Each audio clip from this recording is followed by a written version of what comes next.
সাথে আছে, আর উপদেষ্টা এবং সমন্বয়কারী সবকটার বিচার বাংলা মাটিতে হবে। আপনি এখন আমাদের কিছু নির্দেশনা দেন, আমরা প্রবাসী থেকে কি করতে পারি, এবং বাংলাদেশে আমাদের যে ফ্যামিলি আছে, আত্মীয় স্বজন আছে, আমাদের যে বিভিন্ন দলের নেতৃবৃন্দরা আছে, আমরা কিন্তু অর্থনৈতিক থেকে বিভিন্নভাবে সহযোগিতা করতেছি, যারে যেভাবে পারি আমরা।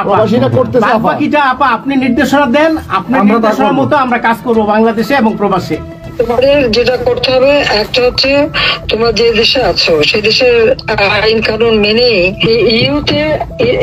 ইউরোপিয়ান ইউনিয়নে যেখানে তোমার ওখানকার পার্লামেন্টে যেখানে আছো সব জায়গায় এই জনমত তৈরি করতে হবে। সন্ত্রাসের রাষ্ট্রে পরিণত করছে বা মানুষ খুন করছে, আজকে খুন করছে। আজকেও তুমি জানো আমাদের মোফাজ্জল হোসেন মায়ের বাড়িতে আগুন, এগুলি সে করে বেড়াচ্ছে এবং সমস্ত এই ইচ্ছা মতো। কাজে তোমরা এই বিষয়গুলি তোলো, আর আত্মীয় স্বজন বন্ধু বান্ধব পরিচিত যারা আছে খুবই কষ্ট আছে, তাদেরকে সাহায্য করো। মামলা দিয়ে দিয়ে আমাদের নেতা কর্মীদের চরম হয়রানি করে যাচ্ছে, তাদেরকে সহযোগিতা করা, এই যে আইনজীবী ঠিক করা এবং আন্তর্জাতিক ভাবে কিভাবে মানে এদেরকে জনমত সৃষ্টি করা, সরকার যে অপকর্মগুলি করছে সেগুলি তুলে ধরা, এই কাজগুলি তোমাদের আমরা করব।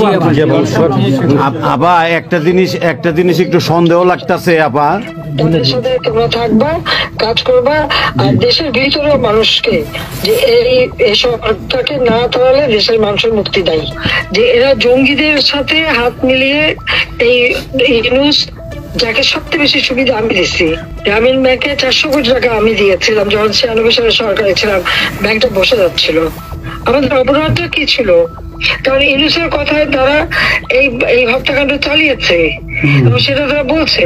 15 জুলাই থেকে এরপরে এই পর্যন্ত যত হত্যাকাণ্ড হচ্ছে, অগ্নিসংযোগ, সবকিছু তা ইউনুসের নির্দেশেই এই এত বুকের মায়ের কোল খালি হয়েছে, এত পুলিশ মারা গেছে, আর সব থেকে মারা গেছে তো আওয়ামী লীগের নেতা কর্মী। শুধুমাত্র ক্ষমতা লোভে এই লোকটা এইভাবে তার ম্যাটিকুলাসলি ডিজাইন করা অর্থাৎ সুপরিকল্পিত একটা প্ল্যান করে এই হত্যাকাণ্ড ঘটিয়ে সে সংবিধান লঙ্ঘন করে অবৈধভাবে ক্ষমতায় বসে আছে। এখন উনি নাকি আমাদের বিচার করবেন, সে নিজেই খুনি। ইউনুস নিজে খুনি, তার সমন্বয়করা খুনি।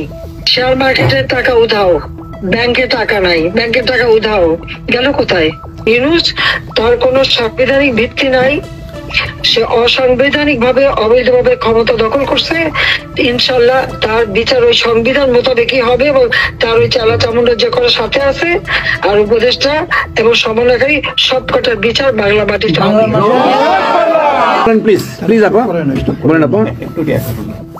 আমি যে কথাগুলি বলি রাখো, তোমার রেকর্ড করে রাখো, তোমার প্রচার করো, আমার আপত্তি নেই।